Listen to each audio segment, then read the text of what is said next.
ನಮಸ್ಕಾರ. ಸ್ಪೆಷಲ್ ಸ್ಟೋರಿಗೆ ಸ್ವಾಗತ. ನಾನು ಪ್ರತಿಮಾ. ಗೌಡರನ್ನ ಮಣಿಸಲು ಖೆಡ್ಡ ತೋಡ್ತಿದ್ದಾರಾ ಪ್ರಧಾನಿ ಮೋದಿ? ಮೋದಿ ಮುನಿಸಿಗೆ ಕಾರಣವಾಯ್ತಾ ಆ ಎರಡು ಘಟನೆ? ದೊಡ್ಡ ಗೌಡರನ್ನ ಕಾಪಾಡ್ತಾರಾ ಮಾಜಿ ಶಿಷ್ಯ? ಇದೇ ಇವತ್ತಿನ ಸ್ಪೆಷಲ್ ಸ್ಟೋರಿ, ಕಾಪಾಡೋ ಶಿಷ್ಯೋತ್ತಮ. ದೇಶದೆಲ್ಲೆಡೆ ಮತ್ತೆ ಮೋದಿ ಬಿರುಗಾಳಿ ಎದ್ದಿದೆ. ನಮೋ ಅಲೆಯ ಹೊಡೆತಕ್ಕೆ ವಿರೋಧ ಪಕ್ಷಗಳು ಪತ್ರಗೊಟ್ಟಿವೆ. ಮೋದಿ ಕಾಲಿಟ್ಟಲ್ಲೆಲ್ಲ ಜನರು ಸಾಗರದಂತೆ ಹರಿದು ಬರ್ತಿದ್ದಾರೆ. ಮಹಾಸಮರದ ಅಖಾಡದಲ್ಲಿ ಮೊಳಗಿಸುವ ರಣಕಹಳೆ 4 ದಿಕ್ಕುಗಳಲ್ಲಿ ಪ್ರತಿಧ್ವನಿಸುತ್ತಿದೆ. ನಮೋ ಖರ್ಜನೆಗೆ ಹಳೆ ಲೆಕ್ಕಾಚಾರಗಳೆಲ್ಲ ಬುಡಮೇಲಾಗಿದ್ದು ಮತ್ತೆ ಮೋದಿ ಅನ್ನೋ ಕೂಗು ಜೋರಾಗ್ತಿದೆ. ಗೆಲ್ಲೋ ಹುಮ್ಮಸ್ಸಿನಲ್ಲಿರೋ ಮೋದಿಗೆ 4 ಟಾರ್ಗೆಟ್. 4 ಮಹಾನಾಯಕರನ್ನ ಮಣಿಸೋಕೆ ನಮೋ ಸ್ಕೆಚ್. ಮಹಾಸಮರದ ಅಖಾಡಕ್ಕೆ ಮೋದಿ ಕಾಲಿಟ್ಟ ಬಳಿಕ ಚುನಾವಣಾ ಚಿತ್ರಣವೇ ಬದಲಾಗಿದೆ. ಮೋದಿ ರಣಕಹಳೆಗೆ ಮತ್ತೆ ನಮೋ ಅಲೆ ಸುನಾಮಿಯಂತೆ ಬಂದು ಅಪ್ಪಳಿಸುತ್ತಿದೆ. ಹೀಗೆ ಎದ್ದಿರೋ ಅಲೆಯನ್ನ ನೋಡಿದ ಮೋದಿಗೆ ಮತ್ತೆ ಡೆಲ್ಲಿ ಗದ್ದುಗೆ ಫಿಕ್ಸ್ ಅನ್ನೋ ಧೈರ್ಯ ಬಂದಿದೆ. ಹಾಗಿದ್ರೂ ಸುಮ್ಮನೆ ಕೂತಿಲ್ಲ ಈ ಬಿಜೆಪಿಯ ಸಿಂಹ. ಗೆದ್ದು ಬರ್ತೀನಿ ಅನ್ನೋ ಕಂಪ್ಲೀಟ್ ವಿಶ್ವಾಸ ಇದ್ರೂ 4 ಗುರಿ ಇಟ್ಟುಕೊಂಡು ಶತ್ರುಪಾಳೆಯದ ಸಂಪೂರ್ಣ ಶಕ್ತಿ ಹುಡುಗಿಸೋಕೆ ಮಹಾ ಸ್ಕೆಚ್ ಹಾಕಿದ್ದಾರೆ. ಎಸ್, ಗೆದ್ದೇ ಗೆಲ್ತೀವಿ ಅನ್ನೋ ಹುಮ್ಮಸ್ಸಿನಲ್ಲಿ ಮೋದಿ ಇದ್ದಾರೆ. ಆದ್ರೆ 4 ನಾಯಕರನ್ನ ಮಾತ್ರ ಈ ಬಾರಿ ಬಗ್ಗು ಬಡಿಯಲೇಬೇಕು ಅನ್ನೋ ಹಠವೂ ಮೋದಿಗಿದೆ. ಅದಕ್ಕಾಗಿ ಭಾರಿ ರಣತಂತ್ರವನ್ನೇ ಹೆಣಿತಿದ್ದಾರೆ. ಹಾಗಾದ್ರೆ ಹೀಗೆ ನಮೋ ಕಣ್ಣಿಗೆ ಬಿದ್ದ ಆ 4 ಮಹಾನಾಯಕರು ಯಾರು? ಮತ್ಯಾರು ಅಲ್ಲ ವೀಕ್ಷಕರೇ, ಒಬ್ಬರು ಕರ್ನಾಟಕ ಜೆಡಿಎಸ್ನ ದಳಪತಿ ದೇವೇಗೌಡರಾದ್ರೆ ಮಗದೊಬ್ಬರು ಸೋಲಿಲ್ಲದ ಸರದಾರ ಮಲ್ಲಿಕಾರ್ಜುನ್ ಖರ್ಗೆ. ಮೋದಿ ಲಿಸ್ಟ್ ನಲ್ಲಿರೋ ಮತ್ತಿಬ್ಬರು ಸೋನಿಯಾ ಅಂಡ್ ರಾಹುಲ್. ಗೌಡ್ರನ್ನ ಮಣಿಸಲು ಖೆಡ್ಡ ತೋಡುತ್ತಿದ್ದಾರ ಪ್ರಧಾನಿ ಮೋದಿ. ಮೋದಿ ಮುನಿಸಿಗೆ ಕಾರಣವಾಯ್ತಾ ಆ 2 ಘಟನೆ? ಮೋದಿ ರಣತಂತ್ರದಿಂದ ಗೌಡ್ರನ್ನ ಕಾಪಾಡ್ತಾರ ಮಾಜಿ ಶಿಷ್ಯ? Modi first target Deve Gowda. ಹೌದು, ನಮೋ ಅಂಡ್ ಟೀಮ್ ದೇವೇಗೌಡ್ರನ್ನ ಹಣಿಯೋಕೆ ಭಾರಿ ರಣತಂತ್ರವನ್ನೇ ಮಾಡ್ತಿರೋ ಸಂಗತಿ ಇದೀಗ ಬಯಲಾಗಿದೆ. ಗೌಡ್ರು ಎಲ್ಲಿಂದಲೇ ಅಖಾಡಕ್ಕಿಳಿಯಲಿ, ಏನೇ ಸರ್ಕಸ್ ಮಾಡಲಿ, ಸೋಲಿಸೋದು ಶತಸಿದ್ಧ ಅಂತ ಮೋದಿ ಪಣ ತೊಟ್ಟಿದ್ದಾರಂತೆ. ಗೌಡ್ರನ್ನ ಸೋಲಿಸೋಕೆ ಬಿಜೆಪಿ ನಾಯಕರಿಗೆ ಮೋದಿ ವೀಳ್ಯ. ದಳಪತಿ ಸೋಲಿಸೋಕೆ ಮೋದಿ ಶಾ ಮಾಡಿದ್ರ ಕಟ್ಟಪ್ಪಣೆ. ದೇವೇಗೌಡರನ್ನ ಸೋಲಿಸೋಕೆ ಪ್ರಧಾನಿ ಮೋದಿ ರಾಜ್ಯ ಬಿಜೆಪಿ ನಾಯಕರಿಗೆ ವೀಳ್ಯ ಕೊಟ್ಟಿದ್ದಾರೆ. ಮಹಾಗಠಬಂಧನ್ನ ಹಿರಿಯ ನಾಯಕನನ್ನ ಸೋಲಿಸೋಕೆ ವಾರ್ನ್ ಮಾಡಿದ್ದಾರೆ. ಬಿಜೆಪಿ ಬಹುಮತ ಬರುವಲ್ಲಿ ಎಡವಿದ್ರೆ ಪ್ರಧಾನಿ ಗದ್ದುಗೆಯನ್ನು ದೇವೇಗೌಡರು ಏರೋ ಸಾಧ್ಯತೆ ಇರೋದ್ರಿಂದ ಗೌಡ್ರ ಸ್ಪರ್ಧೆ ಕಮಲ ಕಲಿಗಳ ನಿದ್ದೆಗೆಡಿಸಿದೆಯಂತೆ. ಹೀಗಾಗಿ ಗೌಡ್ರು ಎಲ್ಲಿಂದ ಸ್ಪರ್ಧಿಸ್ತಾರೆ ಅನ್ನೋದನ್ನ ತಿಳಿದುಕೊಳ್ಳೋಕೆ ಮೋದಿ ಅಂಡ್ ಶಾ ಉತ್ಸುಕರಾಗಿದ್ದಾರೆ. ಬಿಜೆಪಿ ಚುನಾವಣಾ ಸಮಿತಿ ಸಭೆಯಲ್ಲೂ ದೇವೇಗೌಡರು ಎಲ್ಲಿಂದ ಸ್ಪರ್ಧಿಸ್ತಾರೆ ಅಂತ ಖುದ್ದು ಮೋದಿಯೇ ವಿಚಾರಿಸಿದ್ದಾರೆ ಎನ್ನಲಾಗಿದೆ. ಆಗ ರಾಜ್ಯ ನಾಯಕರು ತುಮಕೂರು ಅಥವಾ ಬೆಂಗಳೂರು ಉತ್ತರದಿಂದ ದೇವೇಗೌಡರ ಸ್ಪರ್ಧೆ ಸಾಧ್ಯತೆಯ ಬಗ್ಗೆ ವಿವರಿಸಿದ್ದಾರೆ. ಇದೇ ವೇಳೆ ಅಮಿತ್ ಶಾ ದೇವೇಗೌಡರನ್ನ ಸೋಲಿಸುವ ತಂತ್ರದ ಬಗ್ಗೆ ರಾಜ್ಯ ನಾಯಕರೊಂದಿಗೆ ಚರ್ಚೆ ನಡೆಸಿದ್ದಾರೆ ಅನ್ನೋ ಸುದ್ದಿ ಇದೆ. ಬಿಜೆಪಿ ನಾಯಕರ ಸಭೆಯಲ್ಲಿ ದೇವೇಗೌಡರು ಎಲ್ಲೇ ನಿಂತರೂ ಅವರನ್ನ ಸೋಲಿಸಲೇಬೇಕು ಅನ್ನೋ ಕಟ್ಟಪ್ಪಣೆ ಮಾಡಿದ್ದಾರಂತೆ ನಮೋ. ಬೆಂಗಳೂರು ಉತ್ತರದಲ್ಲಿ ದೇವೇಗೌಡರಿಗೆ ಎದುರಾಳಿಯಾಗಿ ಹಾಲಿ ಸಂಸದ ಸದಾನಂದ ಗೌಡರು ನಿಂತ್ರೆ ಗೌಡ್ರು ಸೋಲ್ತಾರಾ ಅಂತಾನೂ ಮೋದಿ ವಿಚಾರಿಸಿದ್ದಾರಂತೆ. ಅಷ್ಟೇ ಅಲ್ಲ, ಜಸ್ಟ್ ತುಮಕೂರು ಒಂದು ಕ್ಷೇತ್ರದ ಬಗ್ಗೆ ಪ್ರಧಾನಿ ಮೋದಿ ಅರ್ಧ ಗಂಟೆಗೂ ಹೆಚ್ಚು ಕಾಲ ವಿಚಾರಿಸಿದ್ದಾರಂತೆ. ತುಮಕೂರಿನ ಹಾಲಿ ಸಂಸದ ಕಾಂಗ್ರೆಸ್ನ ಮುದ್ದಹನುಮೇಗೌಡರನ್ನ ಬಿಜೆಪಿಗೆ ಕರೆತರೋ ಬಗ್ಗೆಯೂ ಮಾತುಕತೆ ನಡೆದಿದ್ದು, ದೇವೇಗೌಡರನ್ನ ಸೋಲಿಸೋಕೆ ಸರ್ವತಂತ್ರವನ್ನೂ ಮಾಡುವಂತೆ ನಮೋ ಹುಕುಂ ಮಾಡಿದ್ದಾರೆ ಎನ್ನಲಾಗಿದೆ. ತಮ್ಮ ಸೋಲಿಗೆ ಬಿಜೆಪಿ ಈ ಪರಿ ಚಕ್ರವ್ಯೂಹ ಹೆಣೆಯುತ್ತಿರುವುದನ್ನ ಕಂಡ ದೇವೇಗೌಡರು ಈಗ ತಲೆ ಮೇಲೆ ಕೈ ಹೊತ್ತು ಕೂತಿದ್ದಾರೆ. ಯಾಕಂದ್ರೆ ಮೊಮ್ಮಗನಿಗೆ ಭದ್ರಕೋಟೆಯನ್ನ ಬಿಟ್ಟುಕೊಟ್ಟಾಗಿದೆ. ಇನ್ನಿರೋದು 2 ಆಪ್ಷನ್, ಒಂದು ಬೆಂಗಳೂರು ಉತ್ತರ, ಮಗದೊಂದು ತುಮಕೂರು. ಆದ್ರೀಗ ಅಲ್ಲಿ ಸ್ವತಃ ಮೋದಿಯೇ ತಮ್ಮನ್ನ ಸೋಲಿಸೋಕೆ ರಣವ್ಯೂಹ ರಚಿಸುತ್ತಿರೋದನ್ನ ನೋಡಿದ ಗೌಡ್ರು ಅಕ್ಷರಶಃ ಕಂಗೆಟ್ಟಿದ್ದಾರೆ. ಗೌಡ್ರು ಟಾರ್ಗೆಟ್ ಆಗಿದ್ದು ಆ 2 ಕಾರಣಕ್ಕೆ ನಿಜಾನ? ದೇವೇಗೌಡರ ಮೇಲಿದೆಯಾ ಮೋದಿಗೆ ಆ ಒಂದು ದ್ವೇಷ? ಅಷ್ಟಕ್ಕೂ ಮೋದಿಗೆ ದೇವೇಗೌಡ್ರೆ ಟಾರ್ಗೆಟ್ ಯಾಕೆ? ಅವಕಾಶ ಸಿಕ್ಕಾಗ್ಲೆಲ್ಲ ಗೌಡ್ರನ್ನ ಹೊಗಳೋ ಮೋದಿ ಈಗ ಸೋಲಿಸೋಪಣ ತೊಟ್ಟಿದ್ಯಾಕೆ ಅಂತ ನೋಡಿದ್ರೆ 2 ಪ್ರಮುಖ ಕಾರಣಗಳು ಸಿಗುತ್ತವೆ. ಮೋದಿ ಮುನಿಸಿಗೆ ಪ್ರಮುಖ ಕಾರಣ 2014ರಲ್ಲಿ ದೇವೇಗೌಡರು ಮಾಡಿದ ಶಪಥ. ಹೌದು, ಮೋದಿ ಪ್ರಧಾನಿಯಾದ್ರೆ ಆತ್ಮಹತ್ಯೆ ಮಾಡ್ಕೋತೀನಿ, ಕರ್ನಾಟಕ ರಾಜ್ಯ ಬಿಟ್ಟು ಹೋಗ್ತೀನಿ, ದೇಶ ಬಿಟ್ಟು ಹೋಗ್ತೀನಿ ಅಂತ ಗುಡುಗಿದ್ದ ದೇವೇಗೌಡರು ಅಂದೇ ನಮೋ ಕೆಂಗಣ್ಣಿಗೆ ಗುರಿಯಾಗಿದ್ದು. मैंने कल कहीं पढ़ा कि श्रीमान देवेगौड़ा जी ने कहा है कि अगर मोदी प्रधानमंत्री बनेंगे तो मैं कर्नाटक छोड़ दूंगा.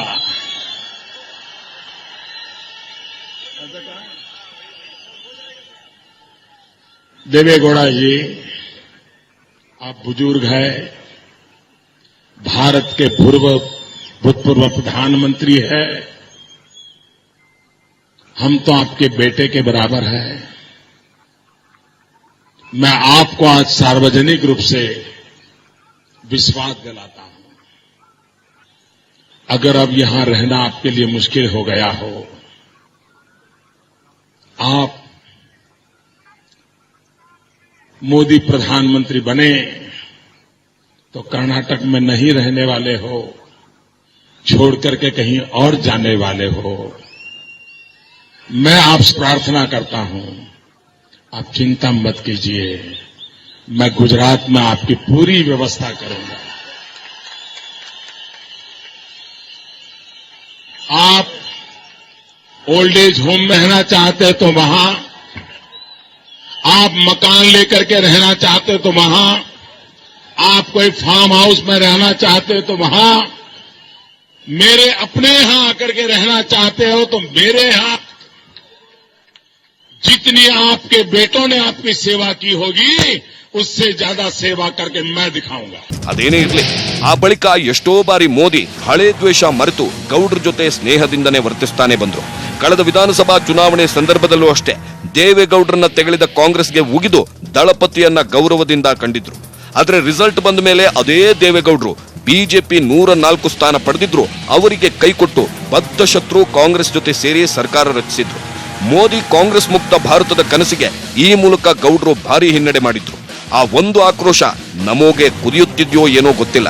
ಅದೇ ಕಾರಣಕ್ಕೆ ಕರ್ನಾಟಕದ ಜೆಡಿಎಸ್ ಬೇರನ್ನೇ ಕಿತ್ತೊಗೆಯಬೇಕು ಅಂತ ಪಣ ತೊಟ್ಟಿದ್ದಾರೋ ಗೊತ್ತಿಲ್ಲ. ಒಟ್ನಲ್ಲಿ ದೇವೇಗೌಡರನ್ನ ಮಾತ್ರ ಈ ಮಹಾಸಮರದಲ್ಲಿ ಹೇಗಾದ್ರೂ ಸೋಲಿಸಲೇಬೇಕು ಅನ್ನೋ ಭೀಷ್ಮ ಪ್ರತಿಜ್ಞೆ ಮಾಡಿರೋದಂತೂ ಸತ್ಯ. ದೇವೇಗೌಡರನ್ನ ಕಾಪಾಡ್ತಾರ ಶಿಷ್ಯೋತ್ತಮ. ಸಿದ್ದು ಮನಸ್ಸು ಮಾಡಿದ್ರೆ ಮಾತ್ರ ಗೌಡ್ರು ಗೆಲ್ತಾರ. ಮೋದಿ ಕೊಟ್ಟ ಮಾತು ಇಟ್ಟ ಗುರಿ ತಪ್ಪಲ್ಲ ಅನ್ನೋದು ಇಡೀ ದೇಶಕ್ಕೆ ಗೊತ್ತಿರೋ ಸಂಗತಿ. ಹೀಗಾಗಿ ದೇವೇಗೌಡರಿಗೂ ಈಗ ಸೋಲೋ ಭೀತಿ ಆವರಿಸಿದೆ. ಆ ಸೋಲೋ ಭೀತಿಯಿಂದ ಮಾಜಿ ಶಿಷ್ಯನೇ ದೇವೇಗೌಡರನ್ನ ಪಾರು ಮಾಡಬೇಕು ಅನ್ನೋದು ಗೌಡ್ರಿಗೆ ಈಗ ಗೊತ್ತಾದಂತಿದೆ. ಹಾಗಾಗಿ ದೇವೇಗೌಡರು ಸಿದ್ದರಾಮಯ್ಯ ಹೇಳಿದ ಕಡೆ ಸ್ಪರ್ಧೆ ಮಾಡೋ ಒಂದು ಬಾಣ ಪ್ರಯೋಗಿಸಿದ್ದಾರೆ. ನಾನು ಎಲ್ಲಿ ಸ್ಪರ್ಧೆ ಮಾಡಬೇಕೋ ಮಾಡಬಾರ್ದೋ ಅದರ ಬಗ್ಗೆ ನಿರ್ಣಯ ತೆಗೆದುಕೊಳ್ಳುವ ಕನಿಷ್ಠ ಪ್ರಮಾಣದ ಒಂದು ಸ್ವಾತಂತ್ರ್ಯ ಇದೆ ಅಂತ ಹೇಳಿ ನಿಲ್ಲದೇ ಆದರೆ ಸಿದ್ದರಾಮಯ್ಯರು ವಿದೇಶಿ ಕಡೆ ಕೂತಿದ್ದಾರೆ, ಎಲ್ಲ ಹೇಳ್ತಾರೆ ಅಂತ ನೋಡೋಣಂತೆ. ಸಿದ್ದರಾಮಯ್ಯ ಜೊತೆ ಚರ್ಚೆ ಮಾಡಿ ತೀರ್ಮಾನ ಮಾಡ್ತೀನಿ ಅಂದ ಒಂದೇ ಮಾತು ಸಾಕು, ದೇವೇಗೌಡರಿಗೆ ಕ್ಷೇತ್ರದ ಟೆನ್ಷನ್ ಶುರುವಾಗಿದೆ ಅನ್ನೋದಿಕ್ಕೆ. ಹೌದು, ಮೋದಿ ಹೆಣದ ಚಕ್ರವ್ಯೂಹದಿಂದ ಗೌಡ್ರನ್ನ ಪಾರು ಮಾಡಬೇಕಾದ್ರೆ ಅದು ಮಾಜಿ ಶಿಷ್ಯ ಸಿದ್ದರಾಮಯ್ಯರಿಂದ ಮಾತ್ರವಷ್ಟೇ ಸಾಧ್ಯ. ಯಾಕಂದ್ರೆ ಕಾಂಗ್ರೆಸ್ ಕೈಯಲ್ಲಿರೋ ತುಮಕೂರಿನಿಂದ ಗೌಡ್ರು ಸ್ಪರ್ಧಿಸಬೇಕಾದ್ರೂ ಅಲ್ಲಿ ಸಿದ್ದು ಕೃಪಾ ಕಟಾಕ್ಷ ಬೇಕೇ ಬೇಕು. ಯಾಕಂದ್ರೆ ತುಮಕೂರಿನಲ್ಲಿ ಕಾಂಗ್ರೆಸ್ ಕಾರ್ಯಕರ್ತರ ಗೋ ಬ್ಯಾಕ್ ಧ್ವನಿ ಈಗಾಗಲೇ ಎದ್ದಿದೆ. ಈ ಬೆಳವಣಿಗೆ ದೇವೇಗೌಡರನ್ನ ಕಂಗಾಲಾಗಿಸಿದೆ.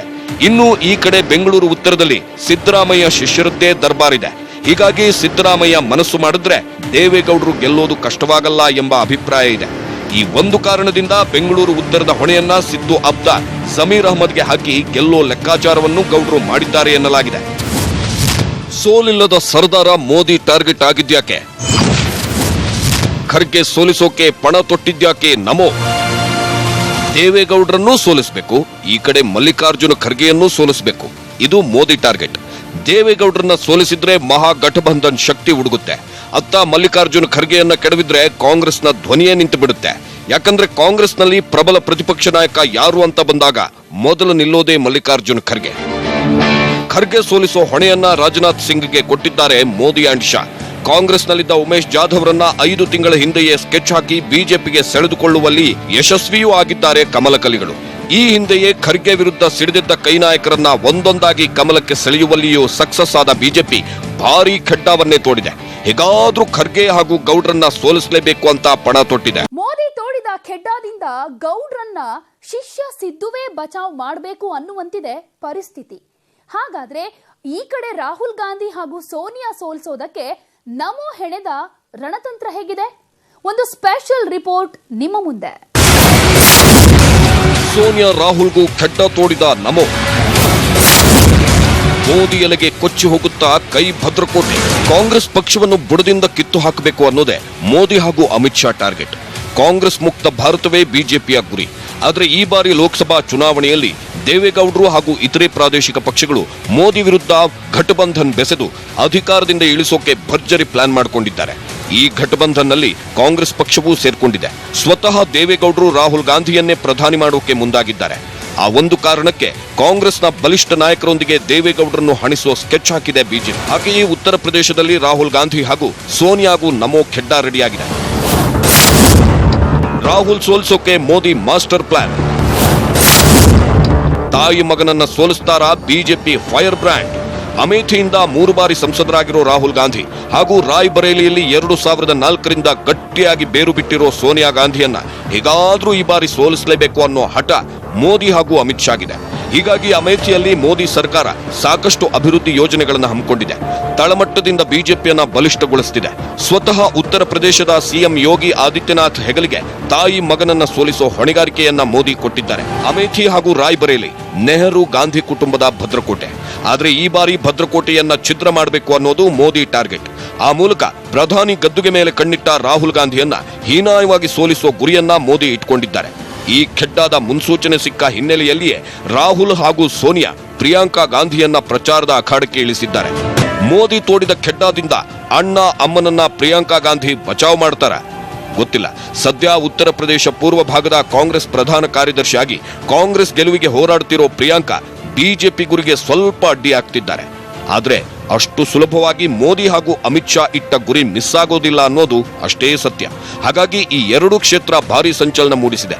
ಒಂದು ವೇಳೆ ರಾಹುಲ್ ಗಾಂಧಿ ಇಲ್ಲಿ ಸೋತ್ರೆ ಪ್ರಧಾನಿಯಾಗೋ ಕನಸು ಕಮರಿ ಹೋಗಲಿದೆ. ಕಾಂಗ್ರೆಸ್ ಮತ್ತೆ ಎದ್ದು ಬರೋದು ಕಷ್ಟವಿದೆ.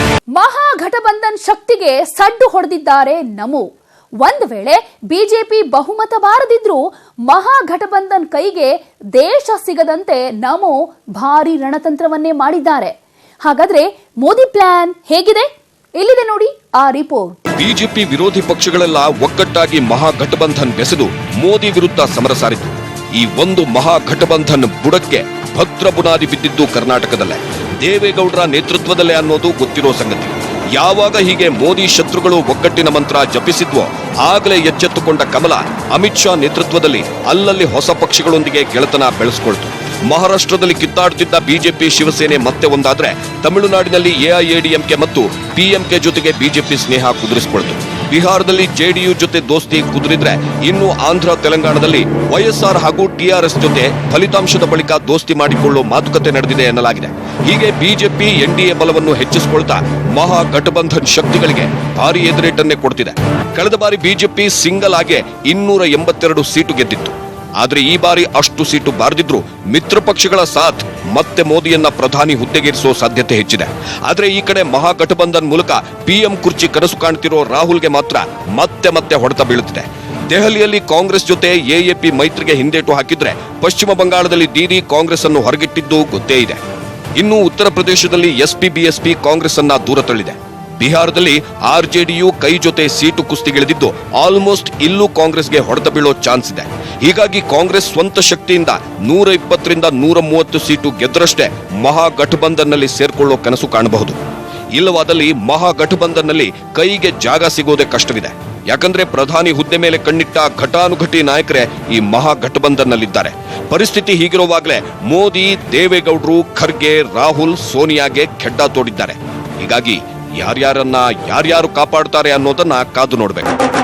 ಸದ್ಯ ಕರ್ನಾಟಕದಲ್ಲಿ ದೊಡ್ಡಗೌಡರಿಗೆ ಮೋದಿ ಖೆಡ್ಡಾ ತೋಡಿದ್ದಾರೆ. ಆ ಖೆಡ್ಡಾದಿಂದ ಗೌಡರನ್ನ ಶಿಷ್ಯ ಸಿದ್ದರಾಮಯ್ಯನವರೇ ಬಚಾವ್ ಮಾಡಬೇಕು ಅನ್ನೋ ಸ್ಥಿತಿ ಇದೆ. ಖರ್ಗೆಗೂ ಆತಂಕ ಎದುರಾಗಿದೆ. ಅಂತಿಮವಾಗಿ ಏನಾಗುತ್ತೋ ಕಾದು ನೋಡ್ಬೇಕು. ಇದೇ ಇವತ್ತಿನ ಸ್ಪೆಷಲ್ ಸ್ಟೋರಿ. ನೋಡ್ತಾ ಇರಿ News 18 ಕನ್ನಡ. ಜಾಲ ನಮ್ಮದು, ಬಲ ನಿಮ್ಮದು.